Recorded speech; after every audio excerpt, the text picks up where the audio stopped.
네, 오늘 여러분들과 이 귀한 주일 아침에 또 귀한 말씀, 하나님 말씀 나누기 원하는데요.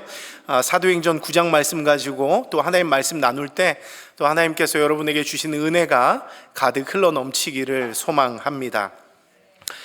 여러분, 사도행전을 생각하면 가장 먼저 떠오르는 인물이 누구이십니까?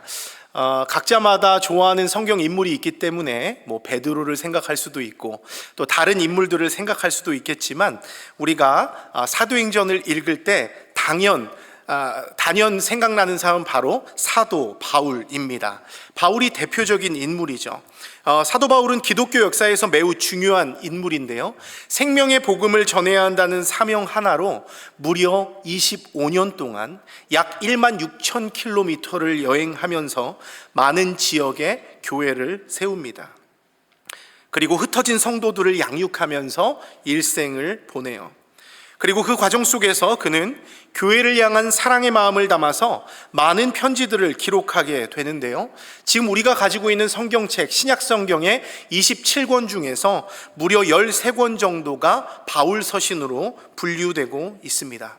특별히 그의 편지들은 그 당시에 있는 교회들 뿐만 아니라 지금 이 시대의 교회들에게도 엄청난 영향을 끼치고 있는데요, 이런 사실들만 보아도 바울이 얼마나 대단하고 신실한 그리스도의 사람인지 우리는 알 수 있게 됩니다.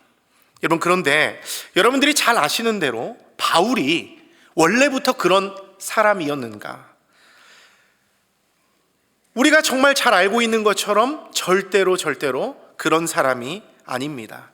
여러분, 바울은요, 철저한 바리새파 유대인입니다. 그리고 모세의 율법과 조상들로부터 내려오는 전통에 열심히 있었던 사람이라는 겁니다. 그래서 그 율법과 전통을 위협하고 도전하는 자들이 있다면 무력을 동원해서라도 응징하고 제거해야 한다 생각했던 사람입니다.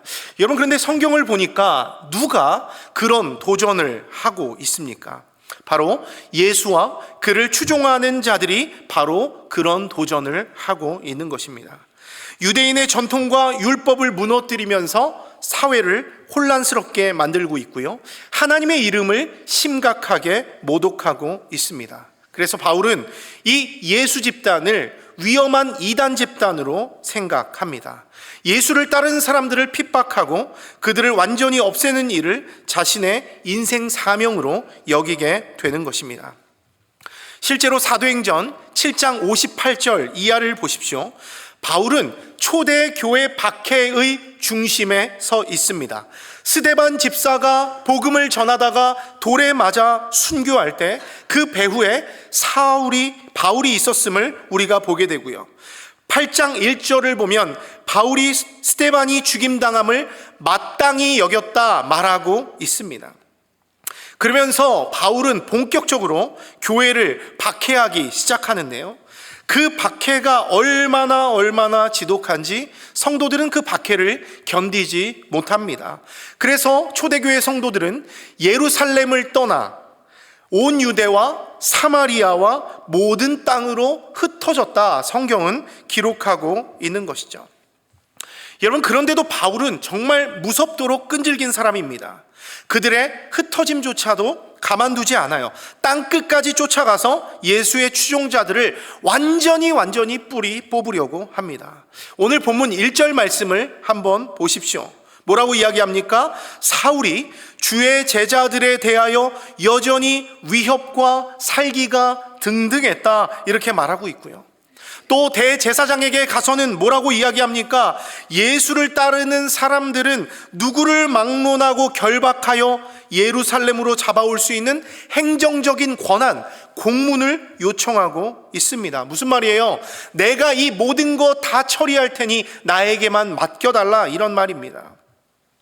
결국 바울은 그런 권한을 허용하는 공문을 받았고요, 살기 가득한 마음으로 다메섹을 향해 달려갑니다.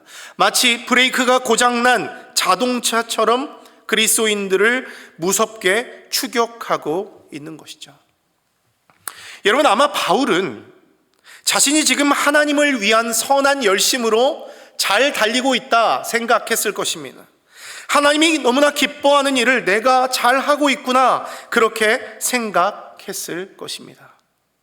그런데 여러분, 그것은 바울의 착각입니다. 지금 바울의 질주는 하나님을 위한 질주가 아닙니다. 하나님을 대적하는 질주입니다. 또 그 열심은 선한 열심이 아닙니다. 하나님이 기뻐하지 않는 잘못된 열심입니다. 여러분, 속도보다 중요한 것은 방향이라고 했습니다. 열심히 빠르게 달리는 것보다 중요한 것은 바른 목적을 향해 올바로 달리는 것입니다. 여러분, 그러면 하나님이 바울을 비롯한 이 과격한 이 유대인들에게, 또 이 유대인들에게 원하는 방향은 무엇입니까? 어떤 방향으로 달리라고 그들을 하나님의 거룩한 백성으로 하나님께서 선택하신 것입니까? 자기들만 거룩하게 살고, 자기들만 구원받고, 자기들만 하나님을 독점하라고 그들을 이스라엘 백성으로, 하나님의 백성으로 선택하신 것입니까? 여러분, 아닙니다. 하나님은 이스라엘 백성들에게 원하는 것이 있었어요. 이스라엘을 통해서 하나님의 이름이 온 세상 가운데 높아지기를 주님은 원하셨습니다. 이스라엘이 하나님의 거룩한 백성으로 살아가면서 어둠 가운데 있는 온 세상 가운데 빛을 비추기를 주님은 원하셨습니다. 그리고 결국 그들을 통해서 열방이 하나님을 알게 되기를 원하셨고요. 그리고 그들을 통해서 하나님이 약속하신 그 약속의 아들이 태어날 수 있도록 그런 거룩한 그릇이 되기를 소망하셨습니다. 그런데 바울을 비롯한 일부 과격한 유대인들은 어떤 모습을 보였습니까? 하나님의 의도를 완전히 잘못 이해하고 있는 거예요. 하나님을 사랑한다는 이름으로 사람을 미워합니다. 율법을 지킨다는 이름으로 사람을 정죄합니다. 하나님의 영광을 위한다는 이름으로 하나님의 교회를 핍박합니다. 여러분, 이것이 얼마나 무서운 일입니까? 나는 하나님을 위한 열심이라고 하고 있는 그 일이 사실은 하나님을 대적하고 하나님의 교회를 무너뜨리고 하나님의 뜻을 거스르는 행동을 하고 있다면 그것은 얼마나 잘못된 것입니까? 사랑하는 성도 여러분, 저는 우리 성도들도, 이 시대를 살아가는 우리들도 이런 것들을 조심해야 한다고 생각합니다. 우리들도 신앙의 이름으로 잘못된 방향을 향해 달려갈 수 있는 거예요. 잘못된 열심으로 하나님의 영광을 드러내려고 하려다가 하나님의 영광을 가릴 수 있단 말입니다. 사람을 살리겠다는 열심이 오히려 이웃의 사람의 마음을 찌르는 칼이 될 수도 있습니다. 또 교회를 세우겠다라고 하는 그 열심이 오히려 교회의 몸을 상하게 하는 무거운 짐이 될 수 있다는 것이죠. 얼마나 무서운 일입니까? 때문에 여러분, 우리는 점검해 보아야 하는 거예요. 매 순간 우리 자신을 돌아보아야 하는 것입니다. 지금 나의 열심은 정말 하나님이 기뻐하고 있는 열심인가? 하나님의 뜻에 맞는 열심인가? 지금 나의 말과 나의 행동은 정말 예수님을 닮아 있는가? 나는 지금 하나님 나라를 위해 하나님이 기뻐하시는 바른 방향으로 잘 달려가고 있는가? 이 시대를 살아가고 있는 모든 성도들은 날마다 매 순간 하나님 앞에 나를 점검해 보아야 합니다. 그런데 여러분, 오늘 본문을 한번 보십시오. 놀라운 것은 무엇입니까? 우리 예수님은 이렇게 잘못된 방향으로 달려가고 있는 우리를, 그리고 사도 바울을 그냥 내버려 두지 않습니다. 더 깊은 죄의 자리로 들어가도록 방치하지 않습니다.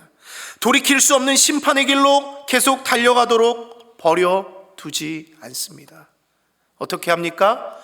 그 폭주, 그 질주를 우리 주님께서 막아섭니다. 더 이상 그 질주를 하지 못하도록 하나님이 그를 막아서고 있는 거예요. 여러분, 이유가 무엇입니까? 바로 우리 주님이 우리를 사랑하시기 때문에 그렇습니다. 바울을 사랑하기 때문에 그렇습니다. 우리를 또한 바울을 미워해서 막으신 것이 아니라 바울을 너무나 사랑하기 때문에 그가 올바른 길을 갈 수 있도록 그를 살리기 위해서 그 다메섹 도상에서 그를 멈춰 세운 것입니다. 여러분, 그렇다면 예수님은 오늘 바울의 질주를 어떻게 멈춰 세우고 있습니까? 오늘 성경을 보면 바울이 다메섹에 거의 도착할 무렵이었습니다. 이제는 눈앞에 자신이 박멸하려고 하는 그들이 있습니다. 이제 자기의 목표가 얼마 남지 않았습니다. 다메섹에 거의 도착할 무렵에 어떤 일이 일어납니까? 하늘로부터 호련히 비춰진 강력한 빛이 있었다 말씀하고 있습니다. 브레이크 없는 바울의 질주가 그 강력한 빛과 정면 충돌하게 된 것입니다. 빠르게 살기를 가지고 달리고 있었던 그 폭주가 강력한 빛과 정면 충돌하면서 그냥 고꾸라지게 된 거예요. 멈춰지게 된 것입니다. 바울은 그 순간 땅에 엎드러지게 됩니다. 아마도 바울은 한 번도 경험해 보지 못한 상황 속에서 크게 당황했을 것입니다. 그런데 그때 바로 이어서 한 음성이 들려옵니다.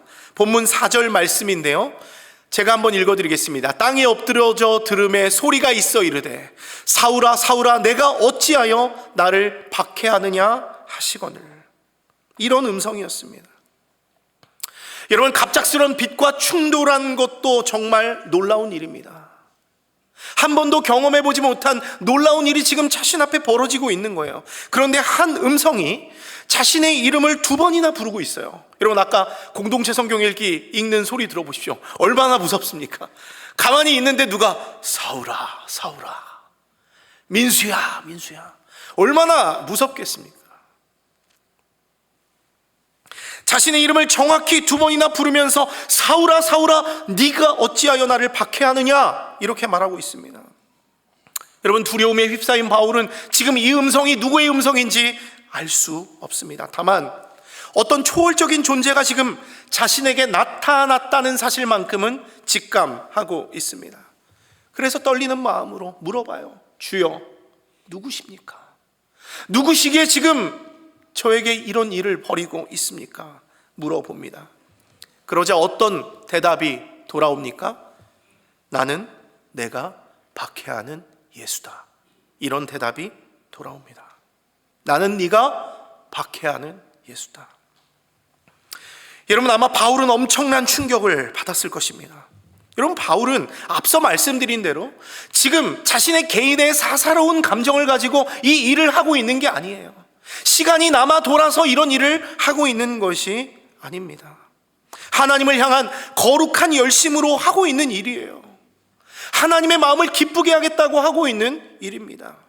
더군다나 바울이 생각하는 예수는 메시아가 아니에요. 스스로를 하나님으로 칭하다가 저주받아 죽은 인간이에요. 나무에 달려 저주받아 죽은 인간, 이단 세력일 뿐입니다. 때문에 바울이 생각하기에 예수는 지금쯤 지옥불에서 고통당하고 있어야 할 죄인입니다. 그런데 지금 이미 죽었다고 생각한 그 예수가 어떻게 해요?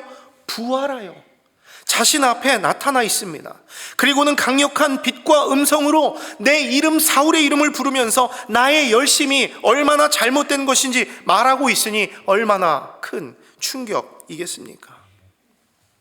순간 바울은 지금까지 자신이 붙들고 있던 신앙관이 완전히 무너지는 경험을 하게 됩니다. 내가 하나님을 위해 지금 이렇게 열심히 달리고 있는 줄 알았는데 사실은 내가 하나님을 대적하고 있었구나. 내가 진리를 지키고 수호하고 있는 줄 알았는데 사실은 진리이신 메시아 예수 그리스도를 내가 거부하고 있었구나. 내가 하나님의 백성을 지키고 있는 줄 알았는데 사실은 하나님의 교회를 어렵게 하고 무너뜨리고 있었구나. 깊이 깨닫게 됩니다.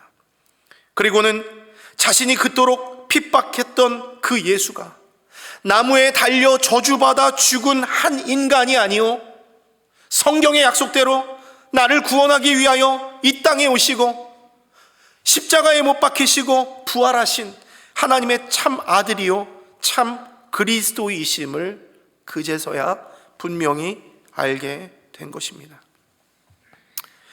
결국 이 다메섹 도상에서 일어난 예수와의 충돌, 예수와의 이 정면 충돌은 바울이라는 한 인생을 송두리째 변화시킵니다. 누구보다 예수를 강력하게 반대했던 핍박자가 이제는 누구보다 예수를 힘있게 증언하는 증인이 되고요, 예수의 제자들을 결박하고 가두려 했던 자가 오히려 자신이 예수에게 결박되고 그의 사랑에 매여 갇힌 자가 됩니다. 복음을 전하기 위해 복음을 전하는 자들을 죽이기 위해 달려가던 자가 이제는 복음으로 사람을 살리기 위해 달려가는 자로 변화됩니다. 여러분, 어떻게 이런 놀라운 변화가 일어날 수 있는 것입니까? 바울 생각해 보십시오. 도무지 변화될 수 없는 사람이에요. 예수의 가장 강력한 반대자였습니다. 우리 주변에도 그런 사람 있잖아요. 야, 저 사람은 정말 예수 믿을 수 있을까? 우리 남편, 우리 아내, 우리 자녀, 우리 부모님, 또 내 주변에 있는 사람들 보면서 아, 저 사람 변화될 수 있을까? 이런 생각하잖아요. 바울이 그런 사람 아닙니까? 이 사람이 정말 예수로 변화되는 게 가능이나 한 것인가? 라는 생각을 우리는 가지고 있습니다. 그런데 그런 사람에게 변화가 일어났어요. 놀라운 변화가 일어났습니다. 어떻게 이런 놀라운 변화가 일어날 수 있습니까? 어떻게 예수를 반대하던 사람이 예수님을 증언하는 증인이 될 수 있으며, 어떻게 교회를 무너뜨리던 사람이 교회를 세우는 사람이 될 수 있습니까? 여러분, 답은 분명합니다. 성경에서 뭐라고 이야기합니까? 길이요, 진리요, 생명 되신 예수님을 만나면 누구나 이런 변화를 경험할 수 있습니다. 나의 죄를 위해 십자가에서 죽으시고 사망 권세 이기고 부활하신 그 예수님이 바울에게 찾아가셨던 것과 같이 나에게 찾아오신다면, 나의 그 믿지 않는 가족에게, 내 주변의 사람들에게 찾아오신다면 누구나 새롭게 될 수 있다고 하는 것입니다. 저 역시도 그러했고, 인류 역사의 수많은 악인이요 하나님을 대적했던 사람들 역시도 어떻게 변화됐나 하고 보니까 결국 그 성령의 은혜, 그 예수 그리스도의 영이 그들에게 강력하게 임했을 때 그들이 변화되어졌다는 것을 우리는 너무나 잘 알고 있습니다. 때문에 저는 설교자로서 여러분들을 위해, 또 저를 위해 간절히 기도합니다. 바울에게 비춰졌던 그 진리의 빛이 오늘 주님 저와 여기 있는 모든 성도들에게도 비추어 주시옵소서 기도하게 되는 거예요. 잘못된 방향으로 달려가던 바울을 멈춰 세웠던 그 은혜가, 그 멈춰 세움의 은혜가 오늘 잘못된 방향으로 달려가는 우리들에게도, 여기 있는 모든 성도들에게도 간절히 임하기를 소망하게 되는 것입니다. 사랑하는 여러분, 사실 우리도 성격만 달랐지 브레이크 없이 질주하는 자동차와 같습니다. 우리는 바울처럼 교회를 핍박하지 않아요. 성도들을 결박하려고 다메섹으로 달려가지도 않습니다. 그러나 우리도 얼마든지 각자의 다메섹을 향해 브레이크 없이 달려갈 때가 너무나 많습니다. 특별히 이 시대를 살아가는 사람들은 다양한 욕망을 향해 질주하는 것을 많이 보게 됩니다. 먼저 눈의 욕망입니다. 여러분, 우리는 너무나 보이는 것들에 마음을 빼앗깁니다. 더 좋아 보이는 삶, 더 여유 있어 보이는 삶, 더 성공해 보이는 삶을 우리는 끝없이 바라봅니다. 남이 사는 집, 남이 타는 차, 남의 자녀, 남의 직장, 남의 형편 바라봅니다. 여러분, 그런 것들 바라보면 어떻습니까? 남의 형편은 다 좋아 보여요. 그런데 내 삶만 초라해 보입니다. 그러다 보니까 돈을 좀 더 벌어야 될 것 같아요. 무슨 일을 해서라든지 돈을 좀 더 벌어야 될 것 같습니다. 그래서 돈 벌 수 있는 나름대로의 방법을 막 찾아내요. 뭘 해든지 좀 더 가져야 마음이 놓일 것 같습니다. 여러분, 물론 그리스도인들이 이 세상을 살아가면서 성실하게 일하고 재정을 지혜롭게 관리하는 것 너무나 필요합니다. 하지만 그것이 하나님보다 더 커지면 더 이상 지혜가 아니라는 거예요. 탐심이고 우상숭배라는 것입니다. 많은 사람들이 주식이나 코인이나 부동산이나 다양한 돈벌이를 가지고 막 뭔가를 해보려고 합니다. 여러분, 저는 이게 나쁘다고 이야기하는 것이 아닙니다. 그런데 제가 담당하고 있는 우리 청년부 아이들만 봐도 늘 폰만 바라보고 있는 거예요. 생활이 되지 않아요. 하나님이 보이지 않습니다. 오늘 빨간색인가 파란색인가 여기에만 관심이 있는 거예요. 온통 거기에 마음을 빼앗겨서 내가 지금 어디로 가고 있는지도 모르고 그렇게 살아가는 것들을 보면 가슴이 아플 때가 너무나 많습니다. 그 무엇이든 하나님보다 더 커지면 탐심이고 우상숭배라고 하는 거예요. 또 어떤 사람은 육체의 욕망을 따라갑니다. 하나님이 기뻐하지 않는 줄 알면서도 그 은밀한 죄를 끊지 못합니다. 잠깐의 즐거움과 순간의 쾌락을 위해 양심의 소리를 외면하는 거예요. 처음에는 이 정도는 괜찮겠지, 대수롭지 않게 생각합니다. 하지만 욕망은 거기서 멈추지 않아요. 한번 허락하면 더 깊은 것을 요구하고 어느새 우리의 마음을 무디게 만듭니다. 죄를 죄로 느끼지 못하게 만듭니다. 그러다 보면 어떻습니까? 나도 모르는 사이에 우리의 마음은 더럽혀져요. 우리의 영혼이 무너져 내립니다. 그런데도 우리는 알지 못하고 계속 그 길을 가는 것이죠. 또 어떤 사람은 감정의 욕망을 따라갑니다. 분노가 올라오면 멈추질 못해요. 누군가가 나에게 상처 주고 무시한 것 같으면 밤새 잠을 못 자고 그 말을 곱씹습니다. 겉으로는 아무렇지 않은 척하지만 마음속에서는 계속 그 사람을 판단하고 정죄합니다. 용서하기보다 되갚아주고 싶어합니다. 우리의 모습 아닙니까? 또 누군가가 나보다 잘 되는 것 보면 배가 아파요. 축복하기보다 마음이 불편해집니다. 비교와 시기가 올라옵니다. 불평과 원망의 마음을 지배하기 시작합니다.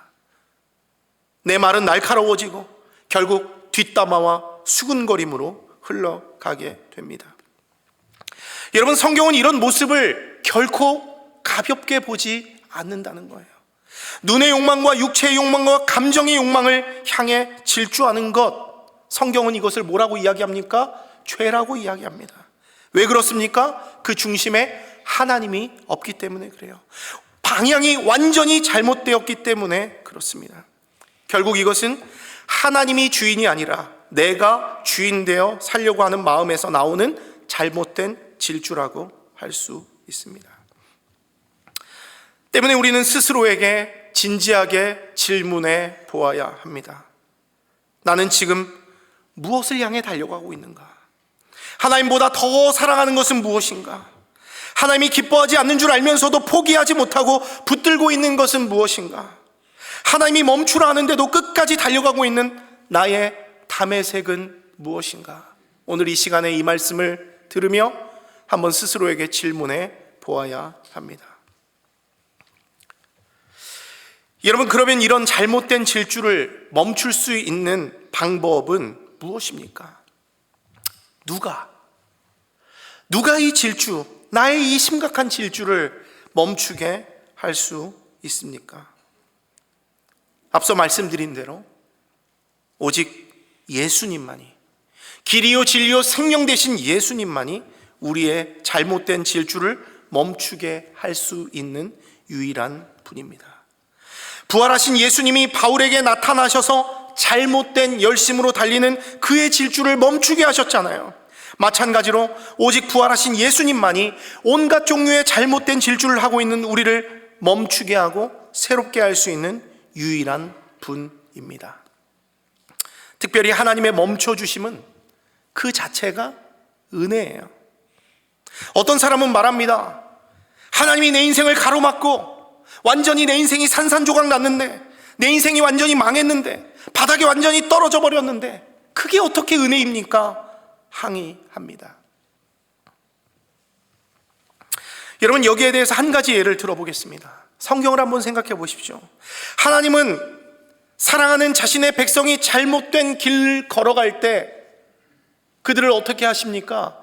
내버려 두지 않습니다.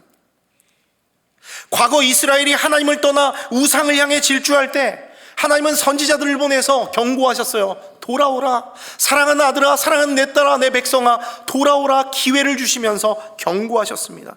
그런데 하나님의 백성 어떻습니까? 돌이키지 않아요. 끝까지 하나님을 배신하고 마음을 아프게 하고 우상을 숭배합니다.